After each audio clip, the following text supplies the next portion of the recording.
brought to you by Kuku FM. Download the app now. ये कहानी एक रूसी जासूस की है जो एक समय तक अपने देश के लिए जीने मरने की कस्में खाता था। फिर एक दिन उसका अपनी सरकार से मोह भंग हो गया। वो अपना देश छोड़कर ब्रिटेन भाग गया। उसने अपनी सरकार का साथ छोड़ा था, लेकिन उसकी सरकार का ऐसा कोई इरादा नहीं था। उसके लिए सज़ा मुकर्रर हो चुकी थी। उसका हश्र सबको मालूम था। बस ये चीज़ पता नहीं थी कि उसे कब और कैसे सज़ा मिलेगी। वो दिन आना तय था और आया भी, बिना किसी चेतावनी, बिना किसी संदेह के। एक दिन चाय पर चर्चा के बाद वो बीमार पड़ा। उसे अस्पताल में भर्ती कराया गया। वहाँ कुछ ही दिनों बाद उसके सर के सारे बाल गायब हो गए। डॉक्टरों ने उसे बचाने की पूरी कोशिश की, लेकिन वो असफल रहे। अस्पताल में भर्ती होने के 3 हफ्ते बाद उसने दम तोड़ दिया। हालांकि मरने से पहले उसने अपनी पूरी कहानी ब्रिटिश खुफिया एजेंसी को बता दी थी। इस कहानी ने पूरी दुनिया को हिला कर रख दिया था। इसके चलते कई हफ्तों तक पूरा ब्रिटेन डर के साए में जीता रहा। ये कहानी पूर्व एफएसबी जासूस और बाद में ब्रिटिश नागरिक बने अलेक्जेंडर लिवियेंको की है। लिवियेंको के साथ क्या हुआ था, वो अपना देश छोड़कर क्यों भागा था, उसकी हत्या की पूरी कहानी क्या है, इस हत्या के तार रूस के राष्ट्रपति व्लादिमीर पुतिन से क्यों जुड़ते हैं, और आज हम लिवियेंको की चर्चा क्यों कर रहे हैं, सब विस्तार से बताएंगे। नमस्ते, मेरा नाम है हर्षिता और आप देख रहे हैं ललन टॉप का इंटरनेशनल प्रसंगों से जुड़ा कार्यक्रम दुनियादारी। आगे बढ़ने से पहले एक जरूरी सूचना। दुनियादारी के इस एपिसोड के पार्टनर हैं कुकू एफएम। यहाँ आपको मिलता है देश, दुनिया, समाज, साहित्य, सिनेमा समेत कई दिलचस्प विषयों पर ऑडियो बुक्स का खजाना। अगर आपको नई चीज़ें जानने समझने में मज़ा आता है तो ये आपके लिए ही है। क्योंकि आप ललन टॉप के दोस्त हैं, इसलिए आपको मज़े का एक ऑफर भी मिलेगा। करना क्या होगा, बस प्रीमियम सब्सक्रिप्शन लेते समय कोड वाले कॉलम में LT20 डालना होगा। कोड डालते ही आपको सब्सक्रिप्शन पर 20% की छूट मिल जाएगी। और जानकारी चाहिए तो डिस्क्रिप्शन बॉक्स में दिए लिंक पर पहुंच जाइए। सूचना समाप्त। अब आगे चलते हैं। साल 1991 सोवियत संघ के विघटन के बाद रशियन फेडरेशन की स्थापना हुई। आम बोलचाल में इसे रूस के नाम से जाना जाता है। रूस के पहले राष्ट्रपति बने बोरिस येल्त्सिन। उनके कार्यकाल में सरकारी भ्रष्टाचार चरम पर था। महज 8 साल में हालात यहाँ तक पहुँच गए कि येल्त्सिन का कुर्सी पर बने रहना असंभव हो गया। ऐसे में उन्होंने एक दांव खेला, सोवियत संघ के दौर की खुफिया एजेंसी KGB के एक एजेंट पर। इस एजेंट का नाम था व्लादिमीर पुतिन। सोवियत संघ के विघटन के बाद KGB को भंग कर दिया गया था। उसके स्थान पर एक नई खुफिया एजेंसी बनाई गई, फेडरल सिक्योरिटी सर्विस या FSB। जुलाई 1998 में पुतिन को FSB का डायरेक्टर बना दिया गया। कुछ ही समय बाद येल्त्सिन ने पुतिन को अपना उत्तराधिकारी घोषित कर दिया। मतलब ये कि येल्त्सिन के बाद राष्ट्रपति की कुर्सी पर पुतिन का बैठना तय था। लेकिन ये इतना आसान नहीं था।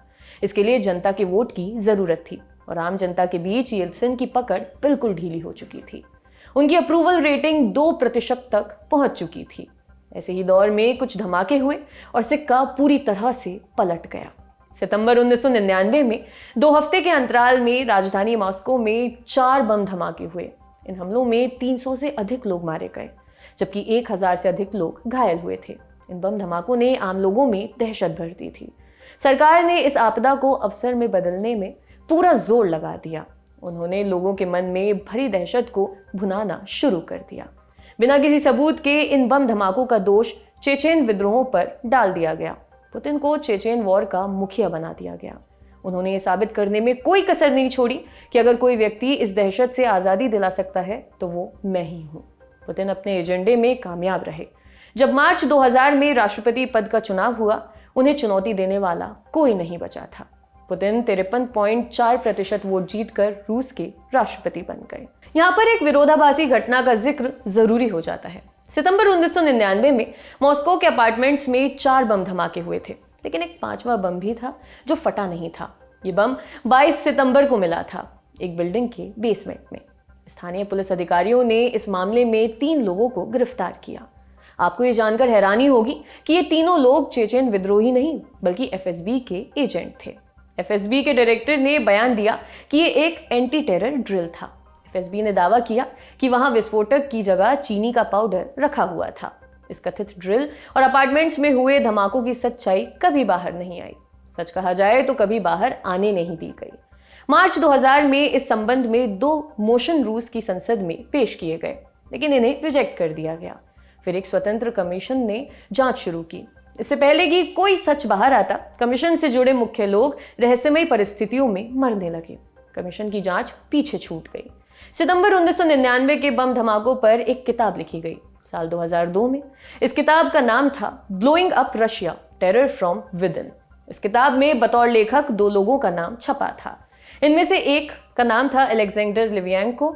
इस किताब के जरिए यह साबित करने की कोशिश की गई थी कि सितंबर 1999 के धमाकों के पीछे एफएसबी का हाथ था। दावा किया गया कि एफएसबी धमाकों से उपजी दहशत के सहारे पुतिन को स्थापित करना चाहती थी। उन्हें इसमें कामयाबी भी मिली।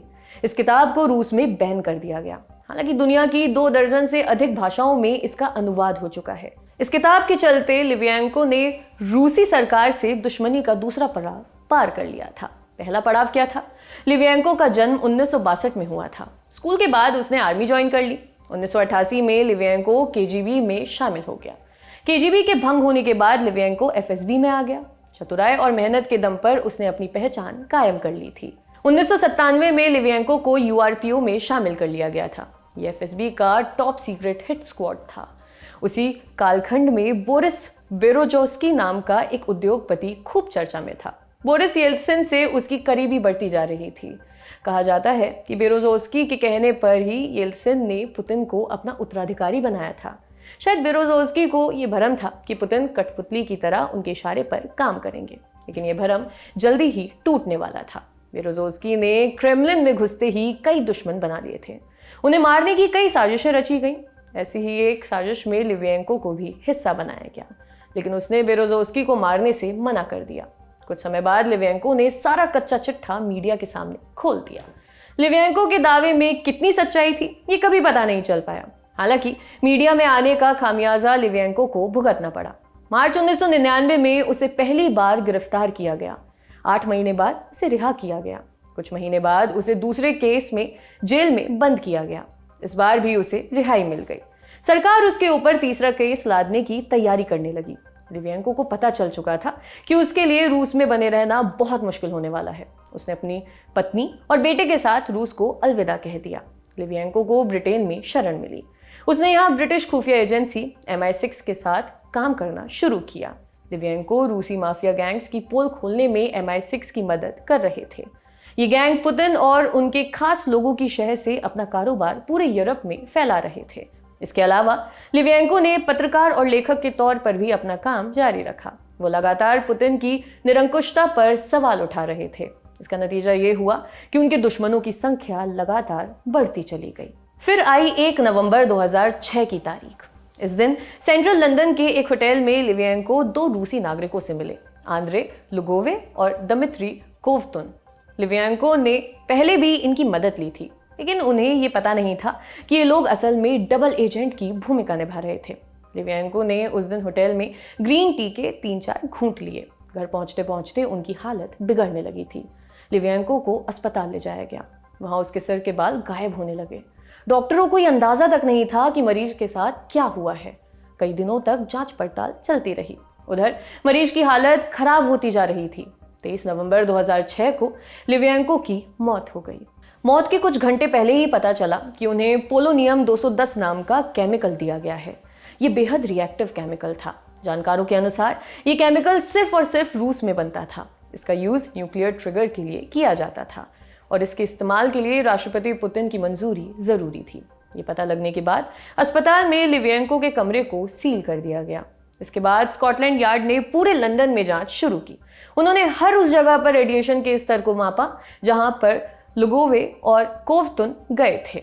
स्कॉटलैंड यार्ड को इस बात के पुख्ता सबूत मिले कि पोलोनियम 210 उन्हीं के जरिए ब्रिटेन पहुंचा था और उन्हीं दोनों ने मिलकर लिवियेंको को जहर दिया था। ब्रिटेन ने दोनों को प्रत्यर्पित करने की मांग रखी, लेकिन रूस ने इससे साफ इनकार कर दिया।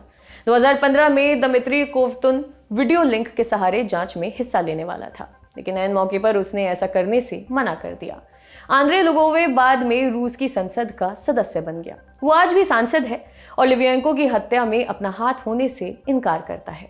अब सवाल ये कि अलेक्जेंडर लिवियेंको की कहानी आज क्यों सुना रहे हैं। दरअसल यूरोपियन ह्यूमन राइट्स कोर्ट यानी ECHR ने इस केस में अपना फैसला सुना दिया है। कोर्ट ने कहा कि अलेक्जेंडर लिवियेंको की मौत के पीछे रूस का हाथ था। सबूतों और गवाहों के आधार पर अदालत इस नतीजे पर पहुंची है कि लिवियेंको को जहर देने में लुगोवे और कोवतुन शामिल थे। वो दोनों रूसी एजेंट के तौर पर काम कर रहे थे। रूस ने दोनों के ऊपर लगे आरोपों की जांच करने की बजाय उसे सिरे से खारिज कर दिया। इससे ये बात साबित होती है कि इस हत्या में रूसी सरकार भी जिम्मेदार है। ECHR ने रूस से कहा है कि वो लिवियेंको की विधवा पत्नी मरीना लिवियेंको को हर्जाने के तौर पर 1 करोड़ रुपए की राशि अदा करे। मरीना ने इस फैसले का स्वागत किया है। उन्होंने कहा कि ये फैसला एक उम्मीद की तरह है, उम्मीद कि रूस एक दिन बेहतर देश बनने में कामयाब होगा। अब इस फैसले पर रूस ने क्या कहा? क्रेमलिन के प्रवक्ता दमित्री पेस्कोव ने कहा है कि हम इस तरह के फैसलों को नहीं मानते। लिवियेंको के 2 संदिग्ध हत्यारों में से एक लुगोवे अब रूस में सांसद हैं। उसने कहा कि अदालत का यह आदेश बेवकूफ़ी भरा है। इस आदेश के बाद मेरे लिए यूरोपियन कोर्ट का अस्तित्व खत्म हो चुका है। लिवियेंको की कहानी को यहीं पर विराम देते हैं। अब चलते हैं अफगानिस्तान की तरफ। अफगानिस्तान को लेकर दुनिया में क्या कुछ पक रहा है। 21 सितंबर 2021 को यूनाइटेड नेशंस जनरल असेंबली यानी UNGA का 76वां सत्र शुरू हुआ। ये सत्र 27 सितंबर तक चलेगा। इसमें तमाम देशों के नेताओं को अपनी बात दुनिया तक पहुंचाने का मौका मिलता है। तालिबान ने भी इस बैठक में शामिल होने की मांग रखी है। उसने दोहा के अपने पॉलिटिकल ऑफिस के प्रवक्ता सुहेल शाहीन को UN में अफगानिस्तान का राजदूत नियुक्त किया है। यहाँ पर एक पेच फंस गया है। तालिबान की चिट्ठी से 5 दिन पहले गुलाम इसाकज़ई ने UN की बैठक में शामिल होने की मंजूरी ले ली। गुलाम इसाकज़ई अशरफ गनी की सरकार की तरफ से UN में अफगान राजदूत बनाए गए थे। 15 अगस्त को तालिबान ने काबुल पर कब्जा कर लिया था। तालिबान के पहुंचने से पहले राष्ट्रपति अशरफ गनी देश छोड़कर भाग चुके थे। तालिबान का कहना है कि पुरानी सरकार के प्रतिनिधि अफगानिस्तान को रिप्रेजेंट नहीं करते, इसलिए उनकी तरफ से नियुक्त प्रतिनिधि को UNGA की बैठक को संबोधित करने का मौका मिलना चाहिए। अब क्या होगा? वही होगा जो कमेटी को मंजूर होगा। कौन सी कमेटी? यूनाइटेड नेशंस की क्रेडेंशियल कमेटी।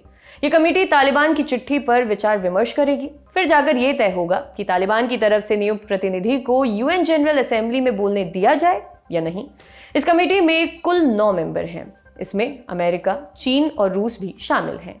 ये तीनों UN सिक्योरिटी काउंसिल के स्थायी सदस्य भी हैं। रूस और चीन काबुल पर कब्जे के बाद से ही तालिबान सरकार को सपोर्ट करने की बात कर रहे हैं। अमेरिका भी कुछ उसी दिशा में है। उसने तालिबान के साथ डील करने के बाद ही 20 साल पुराना युद्ध खत्म करने में कामयाबी पाई है।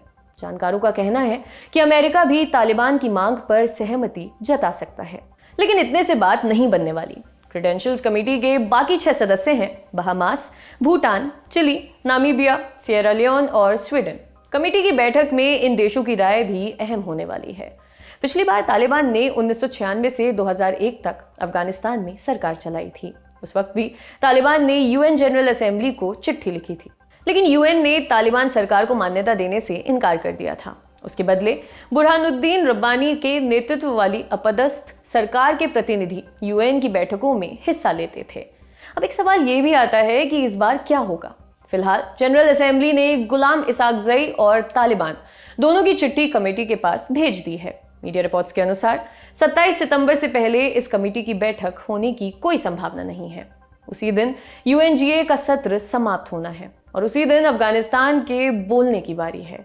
UN के नियमों के अनुसार जब तक तय न हो जाए तब तक पुरानी सरकार के प्रतिनिधि को ही बैठक में शामिल होने का मौका मिलेगा। जब तक कि कोई बड़ा फेरबदल न हो जाए, इस साल जनरल असेंबली की बैठक में तालिबान का शामिल होना नामुमकिन लग रहा है। बहुत संभावना है कि तालिबान को अगली बैठक में शामिल होने दिया जाए, लेकिन इससे पहले यूनाइटेड नेशंस को अपनी रेपुटेशन के बारे में भी सोचना होगा। तालिबान की अंतरिम सरकार के PM, डिप्टी PM, गृह मंत्री समेत कई सदस्यों को UN ने प्रतिबंधित कर रखा है। कुछ तो घोषित आतंकी हैं और उनके ऊपर करोड़ों का इनाम भी है। ऐसे में सवाल उठना तो लाजमी है, क्या समूची दुनिया का प्रतिनिधित्व करने का दावा करने वाली संस्था आतंकियों की सरकार की मांग को मान लेगी? क्या आम नागरिकों की आज़ादी छीनने वाली सरकार को वैश्विक मंच पर बोलने का मौका मिल जाएगा? इन सारे सवालों का जवाब कुछ ही दिनों में मिल जाएगा। ये तो हुई UN की बात। अब दक्षिण एशिया का जिक्र करते हैं। 25 सितंबर को south Asian association for regional cooperation यानी सार्क देशों के विदेश मंत्रियों की बैठक तय थी। ये मीटिंग न्यूयॉर्क में होने वाली थी। यूएन जनरल असेंबली की जारी बैठक के बीच इस बार की बैठक की मेजबानी नेपाल के पास थी। सार्क में भारत, पाकिस्तान, नेपाल, श्रीलंका, बांग्लादेश, मालदीव्स, भूटान और अफगानिस्तान शामिल हैं। अफगानिस्तान इस गुट का सबसे नया सदस्य है। उसे 2017 में सार्क में शामिल किया गया था। काबुल पर तालिबान के कब्जे के बाद सार्क की ये पहली बैठक हुई, लेकिन पाकिस्तान की जिद की वजह से इसे रद्द करना पड़ा। पाकिस्तान की मांग थी कि इस बैठक में तालिबान के प्रतिनिधि को शामिल किया जाए। मीडिया रिपोर्ट्स के अनुसार भारत समेत कुछ और सदस्यों ने पाकिस्तान की मांग का विरोध किया। दुनिया के अधिकतर देशों ने तालिबान सरकार को मान्यता नहीं दी है। इनमें भारत और पाकिस्तान भी शामिल हैं। 21 सितंबर को पाकिस्तान के विदेश मंत्री शाह महमूद कुरैशी ने एक बयान दिया। कुरैशी ने कहा कि पाकिस्तान का जल्दबाजी में तालिबान सरकार को मान्यता देने का कोई इरादा नहीं है। पाकिस्तान अफगानिस्तान के हालात पर नजर रख रहा है। अगर तालिबान को मान्यता चाहिए तो उसे अंतर्राष्ट्रीय समुदाय की राय का सम्मान करना होगा। पाकिस्तान ने खुद तालिबान को मान्यता नहीं दी है, लेकिन वो हर मंच पर तालिबान को प्रतिनिधित्व देने की मांग दोहरा रहा है। सार्क की बैठक से पहले पाकिस्तान ने कहा था कि अगर तालिबान को बैठक में शामिल नहीं होने दिया जा सकता तो पुरानी सरकार के प्रतिनिधि को भी दरकिनार किया जाए। बाकी सदस्यों ने इस मांग पर आपत्ति जताई। सदस्यों के बीच आम सहमति न बन पाने के चलते बैठक को कैंसिल कर दिया गया। नेपाल ने इस बाबत बाकी सदस्यों के साथ साझा की है। सार्क की स्थापना दिसंबर 1985 में ढाका में हुई थी। इसका मुख्यालय नेपाल की राजधानी काठमांडू में स्थित है। आज का दुनियादारी यहीं पर समाप्त होता है। कल फिर मुलाकात होगी, इसी उम्मीद के साथ विदा लेती हूँ। चलते चलते एक सूचना और, इस शनिवार माने कि 25 सितंबर को सौरभ द्विवेदी करेंगे एक पंचायत का आयोजन। इस पंचायत में बच्चे शामिल होंगे और उनके माता पिता भी, भारत के भी और भारत के बाहर के भी। हम आपसे सुनना चाहते हैं कि आपके बच्चे टीवी और फोन पर क्या देखते हैं, उनकी मनोस्थिति पर क्या फर्क पड़ता है। अगर आप इस पंचायत में शामिल होना चाहते हैं तो हमें मेल करें LTshowmail@gmail.com पर। शुक्रिया, शुभ रात्रि।